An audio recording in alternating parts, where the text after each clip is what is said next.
എപ്പിസോഡിന്റെ തുടക്കത്തിൽ സിയോളും യൂൺഹോയും ഹ്യൂണിനെ അഡ്മിറ്റ് ആക്കിയിരിക്കുന്ന ഹോസ്പിറ്റലിലേക്ക് ചെല്ലുന്നതാണ് കാണിക്കുന്നത്. മാച്ച് നടന്നിരുന്നത് കൊറിയയിൽ തന്നെ ആയിരുന്നല്ലോ. അതിനിടെ ഹീറോയിൻ ഒരു ലേഡിയുടെ മേത്തിടിച്ച് നിലത്തേക്ക് വീഴാണ്. പക്ഷേ രൂപം മാറി വന്ന ആ ലേഡി ലോഡ് പാഗുണായിരുന്നു.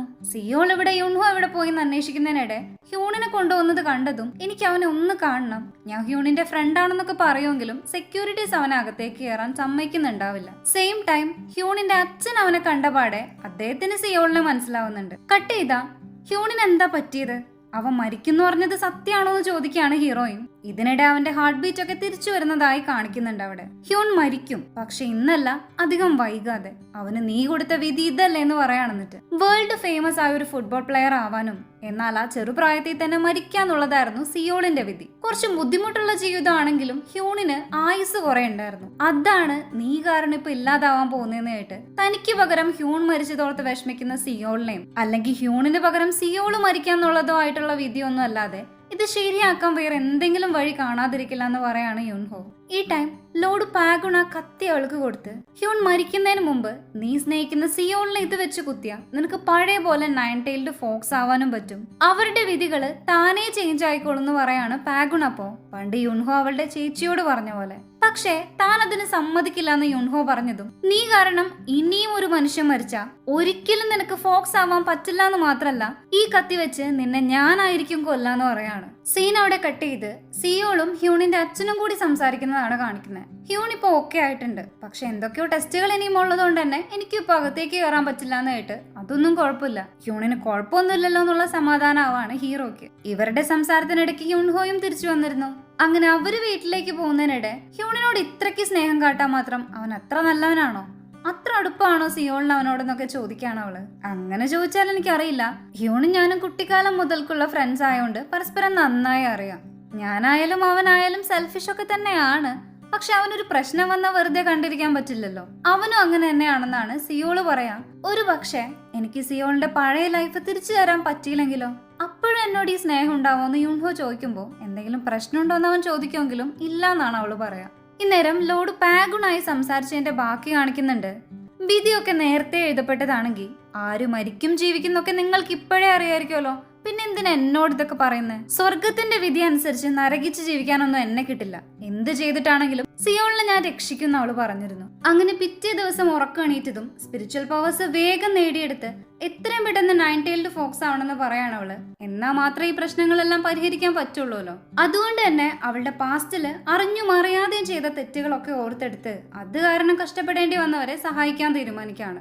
ഇതേ സമയം ഹ്യൂണിന്റെ ഡോക്ടർ അവനോട് അവന്റെ ഹെൽത്ത് കണ്ടീഷനെ പറ്റി സംസാരിച്ചുകൊണ്ടിരിക്കുകയായിരിക്കും. അവന് വളരെ റെയർ ആയിട്ടുള്ള ഹേർട്ട് ക്യാൻസർ ആണെന്ന് കേട്ടതും അവരാകെ തകർന്നു പോവും. അച്ഛനാണെങ്കിൽ അത് വിശ്വസിക്കാൻ പോലും തയ്യാറാവുന്നുണ്ടാവില്ല.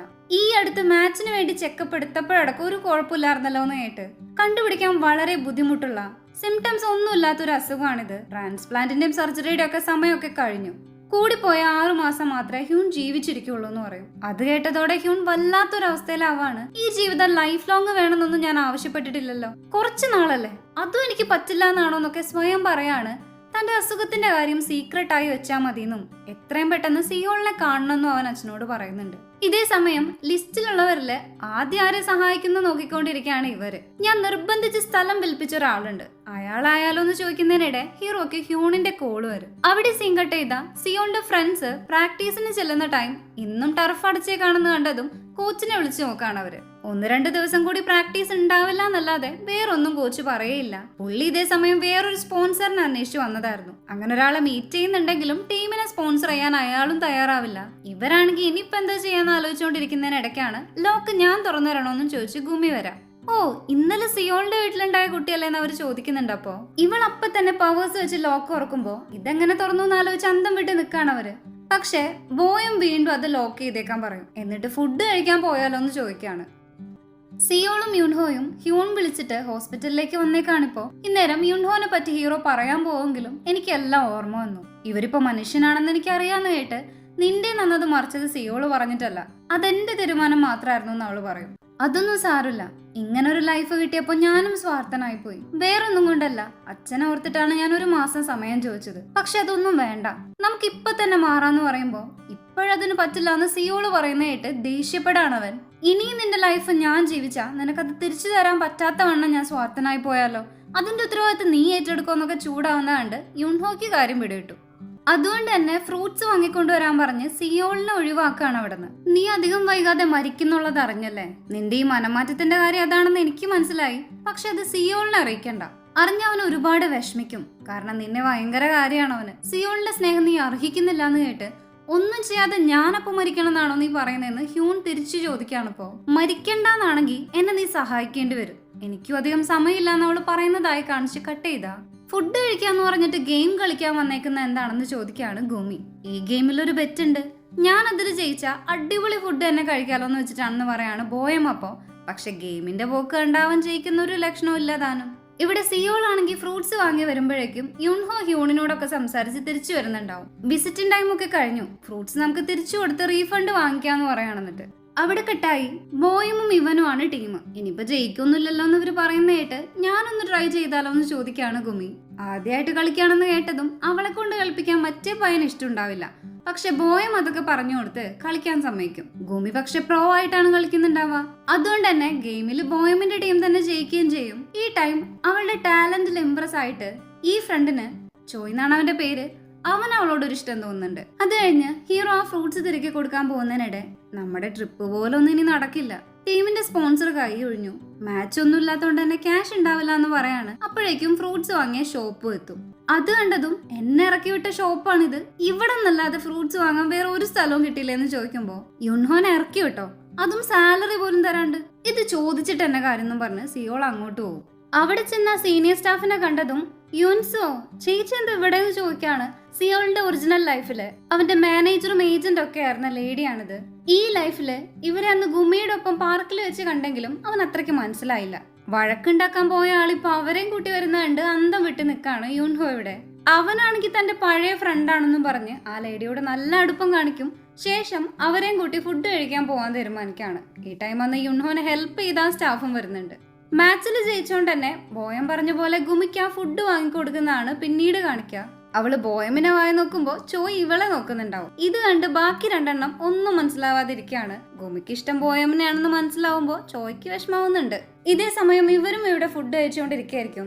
ഈ ലൈഫില് യോൺസോൻ അവനെ അത്ര പരിചയം ഇല്ലാത്തതുകൊണ്ട് തന്നെ ആ ലേഡി അത്ര അടുപ്പം കാണിക്കില്ല. സിയോള് പക്ഷെ അവരെ പറ്റിയുള്ള മിക്ക കാര്യങ്ങളും പറയുന്ന കേട്ട് അവർക്ക് തന്നെ അത്ഭുതമാവും. പഴയ ലൈഫിൽ അവര് കല്യാണം കഴിച്ചിരുന്നില്ല, പക്ഷെ ഈ ലൈഫിലെ കല്യാണമൊക്കെ കഴിച്ച് 2 പിള്ളേരും ഉണ്ട്. മാത്രല്ല ഫുട്ബോളിൽ നിന്നൊക്കെ അവളിപ്പോ വിട്ടു നിൽക്കാണെന്ന് കേട്ട് എന്നാ പിന്നെ ഞങ്ങളുടെ ടീമിന്റെ പുതിയ സ്പോൺസർ ആയിക്കൂടെ, അതുവഴി ചേച്ചിക്ക് ഈ ഫീൽഡിലേക്ക് തിരിച്ചു വരാനും പറ്റും, അതിനുള്ള കഴിവ് തനിക്കുണ്ടെന്ന് പറയാണ്. അവിടെ സീൻ കട്ട് ചെയ്ത ഫോക്സ് ഹണ്ടർ പറഞ്ഞതനുസരിച്ച് ഒരു ബാഗ് നിറയെ പണമായി ലീ ഒരു ആന്റിക് ഷോപ്പിലേക്ക് ചെല്ലുന്നതാണ് കാണിക്കുന്നത്. ഷോപ്പ് ഓണറിന്റെ പക്കലുള്ള ഒരു സാധനം ഫോക്സ് ഹണ്ടറിന് ആവശ്യമുണ്ടായിരുന്നു. അതിന്റെ വിലയാണ് ഈ പൈസ. അത് വേറൊന്നല്ല, എസ്ര മൂവിയിലൊക്കെയുള്ള ടിബൂക്ക് പോലത്തെ ഒരു ബോക്സ് ആയിരുന്നു അത്. ഒരുപാട് ആത്മാക്കളെ ബന്ധിച്ചിട്ടുള്ള ശപിക്കപ്പെട്ട ഒരു ബോക്സ് ആണെന്ന് അയാൾ പറയുന്നുണ്ട്. കട്ട് ചെയ്താ ഇവര് ഫുഡൊക്കെ കഴിച്ച് ബില്ല് കൊടുക്കാൻ നേരം യോൻസു ക്യാഷ് കൊടുക്കുന്നുണ്ട്. അടുത്ത പ്രാവശ്യം ഞാൻ ട്രീറ്റ് തരാന്ന് പറയാണവൻ.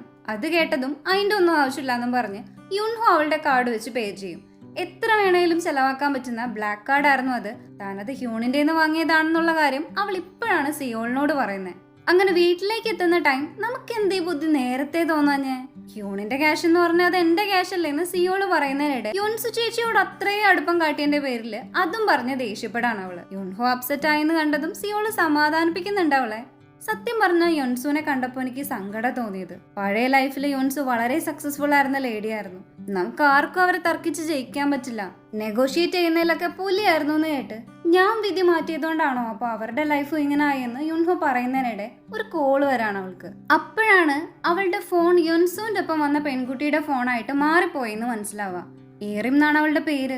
ഇവരങ്ങനെ അത് കൊടുക്കാൻ വേണ്ടി ഏറിമിനെ വെയിറ്റ് ചെയ്യുന്നതിനിടെ അവളുടെ വാൾപേപ്പറിൽ ഏറിമിന്റെ ഫാമിലി ഫോട്ടോ കണ്ടതും അയാളെ 2 പേർക്കും പരിചയമുള്ള പോലെ തോന്നാണ്. അപ്പൊ തന്നെ ലീ ഹ്യൂണിനെ വണ്ടി ഇടിച്ചിട്ട് അവന് പകരം കുറ്റം ഏൽക്കാൻ വന്ന ആളാണിതെന്ന് സിയോളിന് ഓർമ്മ വരും. താൻ ലീയുടെ ആഗ്രഹം സാധിച്ചു കൊടുത്ത കാരണം മരിക്കേണ്ടി വന്ന ആളാണിതെന്ന് യുൺഹോയ്ക്കും ഓർമ്മ വരുന്നുണ്ട്. അപ്പോ ഏറിമിനോട് ഇതിനെപ്പറ്റി ചോദിക്കുമ്പോൾ അത് അവളുടെ അച്ഛനാണെന്നും മാത്രല്ല അദ്ദേഹം ഇപ്പോഴും ജീവിച്ചിരിപ്പുണ്ടെന്നും കേട്ട് ഷോക്കാവാണ് ഇവര്. പിറ്റേ ദിവസം തൊട്ട് അവരിവളെ ഫോളോ ചെയ്യാനും തുടങ്ങും. ഏറിം ആ സൂപ്പർ മാർക്കറ്റിൽ മാത്രമല്ല ജോലി ചെയ്യുന്നത്, രാവിലെ പത്രം ഇടാനും ഷോപ്പുകൾ ക്ലീൻ ചെയ്യാനും അങ്ങനെ കിട്ടുന്ന എല്ലാ ജോലിക്കും പോവുമായിരുന്നു. 24 മണിക്കൂറും അവൾ ഈ കഷ്ടപ്പെടുന്ന കണ്ട് ഗുമി തന്റെ പവേഴ്സ് വെച്ച് അവളെ കൊണ്ട് അതിന്റെ കാരണവും പറയിച്ചിട്ടുണ്ടായി. അച്ഛൻ വയ്യാതെ ഹോസ്പിറ്റലിലായതോടെ അമ്മയുടെ മാനസിക നിലയും വഷളായി. അച്ഛനെ ചികിത്സിക്കാനും തനിക്ക് പഠിക്കാനും കുടുംബം നോക്കാനുള്ള പണമൊക്കെ അവൾ ഒറ്റയ്ക്ക് ഉണ്ടാക്കണമായിരുന്നു. അതൊക്കെ അറിഞ്ഞതോടെ ഇവർക്ക് ഭയങ്കര വിഷമാവാണ്. ഞാൻ കാരണമാണ് ഏറിമിന്റെ ലൈഫ് ഇങ്ങനെ ആയതെങ്കിൽ എന്നെ കൊണ്ട് പറ്റുന്നതൊക്കെ ഞാൻ ചെയ്തു കൊടുക്കുമെന്ന് പറയാണ് യുൻഹോ. അപ്പോ അതനുസരിച്ച് ഗുമി ഏറിമു പഠിക്കുന്ന കോളേജിന്റെ പ്രിൻസിപ്പലിന്റെ മൈൻഡ് കൺട്രോൾ ചെയ്യും. ഏറിം മുന്നെപ്പോഴും അപ്ലൈ ചെയ്തിരുന്ന ഒരു സ്കോളർഷിപ്പ് അവൾക്ക് കിട്ടിയെന്നും പറയാണ്. അതോടെ അവൾക്ക് ഇനി ഫീസ് ഒന്നും വേണ്ടി വരില്ല. ഹയർ സ്റ്റഡീസിനും സ്കോളർഷിപ്പ് ഉണ്ടാവും. മാസം സ്റ്റൈപ്പൻഡും കിട്ടുന്നതായിട്ട് സന്തോഷം അടക്കാനാവാതെ കരഞ്ഞു പോവാണ് അവള്. അങ്ങനെ ചെയ്തതോടെ യുൻഹോയ്ക്കും ഒരു സമാധാനായി. ക്യാഷ് കിട്ടിയപ്പോ സിയോളിന്റെ മുത്തശ്ശിയെ കാണാൻ പോവാനും അവർക്ക് വേണ്ടതൊക്കെ വാങ്ങിക്കൊടുക്കാനും യുൻഹോ മറന്നിട്ടുണ്ടായില്ല. നഴ്സിംഗ് ഹോമിലെ ബാക്കിയുള്ളവർക്കും കൂടി ഫുഡ് വാങ്ങിക്കൊടുത്തോണ്ട് തന്നെ എല്ലാവരും നല്ല ഹാപ്പിയായി. ഇനി മുത്തശ്ശി അവിടുത്തെ VIP ആയിരിക്കും പറയാണ് ഹീറോ. അപ്പോ ഇതിനിടെ മറ്റന്നാൾ അവർക്കൊരു മാച്ച് വന്നിട്ടുണ്ടെന്ന് പറയാണ് അവൻ. എന്തായാലും നമുക്ക് ടൂർ പോകാൻ പറ്റില്ലല്ലോ, നമുക്കിപ്പോ ഇതൊരു ട്രിപ്പ് ആക്കാന്നും പറഞ്ഞ് മറ്റന്നാളത്തെ ട്രിപ്പിന് തലേ ദിവസം തന്നെ പോകാൻ തീരുമാനിച്ച് എല്ലാവർക്കും കൂടെയുള്ള ട്രാവലറും അവർ ബുക്ക് ചെയ്യും. അവരുടെ താമസിച്ചിലൊക്കെ യുൻഹോ എടുത്തോളാന്ന് കേട്ടതും കോച്ച് ഉൾപ്പെടെ എല്ലാവരും അന്തം വിട്ട് നിൽക്കുകയായിരിക്കും. ഹീറോ കാറ് റെന്റിനെടുത്ത ഫ്രണ്ടിന് കൊടുക്കാനുള്ള ക്യാഷിന്റെ ഇരട്ടി കൊടുത്തത് കണ്ട് ഇവന് വല്ല ലോട്ടറി അടിച്ചോന്നാണ് അവർ ചിന്തിക്കുന്നുണ്ടാവുക. അങ്ങനെ പോകുന്നതിനിടെ കുറച്ചെത്തുമ്പോ കോച്ചിനൊരു കോൾ വരുന്നുണ്ട്. അതെടുത്ത് സംസാരിച്ചതും വണ്ടിന്ന് വേഗം ഇറങ്ങിപ്പോയി വേറെ എവിടേക്കോ പോവാൻ നിൽക്കാണ് ആള്. പിന്നാലെ സിയോള് ചെല്ലുമ്പോ ടീമിനെ നീ മാനേജ് ചെയ്യണം, ഞാൻ നാളെ എവിടേക്ക് എത്തിക്കോളാം, ഒരു അർജന്റ് ആവശ്യമുണ്ടെന്നും പറഞ്ഞു പോവാണ്. കട്ട് ചെയ്താ കോച്ചിനെ വിളിച്ചത് യുൻസു ആണെന്ന് കാണിക്കുന്നുണ്ട്. സിയോള് പറഞ്ഞിട്ട് അവളും ടീമിലേക്ക് വന്നിട്ടുണ്ടായി. ഇപ്പൊ ടീമിനെ സ്പോൺസർ ചെയ്യാൻ സമ്മതിച്ച ആളെ കാണാൻ വന്നേക്കാണ് അവള്. ഇവിടേക്കാണ് കോച്ചിനോട് വരാൻ പറഞ്ഞത്. ആ സ്പോൺസർ ലീ ആയിരുന്നു. ഇത്രയും വലിയൊരു കമ്പനി എന്തിനാ 4th ഡിവിഷൻ ടീമിനെ സ്പോൺസർ ചെയ്യുന്നതെന്ന് ചോദിക്കുമ്പോൾ എനിക്ക് അതിൽ ഇൻട്രസ്റ്റ് ഉള്ളതുകൊണ്ടാണെന്നാണ് അവൻ പറയുക. ഇതേ സമയം ഗുമി അവരെ അന്വേഷിച്ച് ടർഫിലേക്ക് വരുമെങ്കിലും അവിടെ ഒന്നും ആരും ഉണ്ടാവില്ല. സ്മെല്ല് ചെയ്ത് നോക്കുമ്പോൾ അവര് കുറച്ച് ദൂരത്തേക്ക് പോയെന്നും അവൾക്ക് മനസ്സിലാവും. അതുകൊണ്ട് തന്നെ വീട്ടിലേക്ക് ഒന്ന് പോയതിനു ശേഷം നേരെ അവരുടെ അടുത്തേക്ക് ചെല്ലാന്നും പറഞ്ഞ് മൗണ്ടൈനിലേക്ക് എത്തിയതും അവളെ വെയിറ്റ് ചെയ്ത് ഫോക്സ് ഹണ്ടർ അവിടെ ഇരിക്കുന്നുണ്ടായിരുന്നു. ഗുമിയാണെങ്കിൽ അത് ആരാണെന്നൊന്നും മനസ്സിലാവാതെ നിൽക്കാണ്.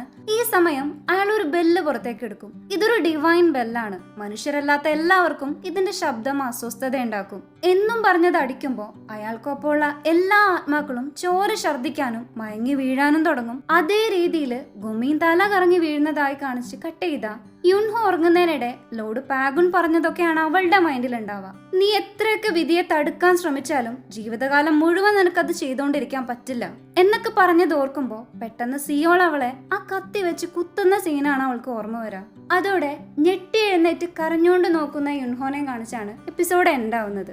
ലാസ്റ്റ് 2 എപ്പിസോഡുകൾ നമുക്ക് അടുത്ത ആഴ്ച കാണാം. താങ്ക്